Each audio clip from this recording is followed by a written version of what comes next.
David's first wife was Michal. She was the daughter of King Saul. 1 Samuel 18:24. Saul gave her to David after David killed 200 Philistines as the bride prize. She actually loved David. 1 Samuel 18:20. And even though she helped him escape when Saul tried to kill him, their relationship was complicated and it was strained. And it was strained over the time because of the way that her father, treated him and his actions toward him. And it caused her to become bitter toward her husband because of her daddy.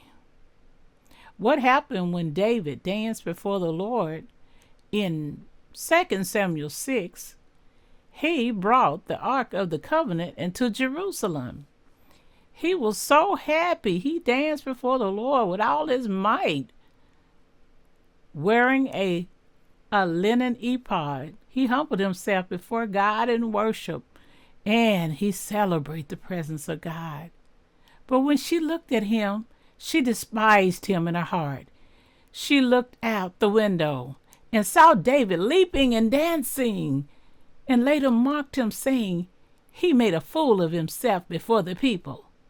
David replied that he was dancing before the Lord, who had chosen him, and that he would become even more indignated if it meant honoring God. So it's whether you liked it or not, baby, it's all about God. So God did not give her any children till the day of her death. 2 Samuel 6:23. This was a tragic outcome. Her attempt to stop worship from God had caused her to become a barren wife.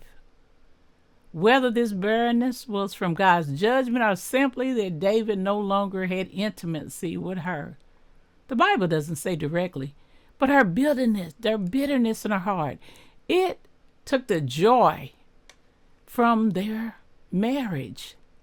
Her story is a warning about despising true worship. While David humbled himself and he rejoiced in God's presence, hallelujah, she cared more about the appearance of her husband, his dignity and pride, and her focus was on outward honor, not the heart of worship. She had the wrong spirit. She was definitely her father's daughter.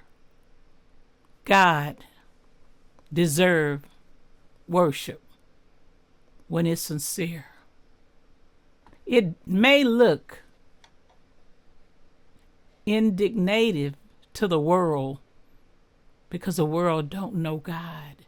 But for those who are worshipers, it's a beautiful thing that is done before the Lord for his glory.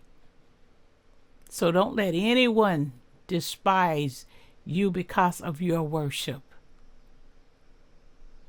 She had no right to mock him for dancing before God. She had no right to have that attitude against her husband. When we let pride rob us from the joy of worship, then we're not humble before God.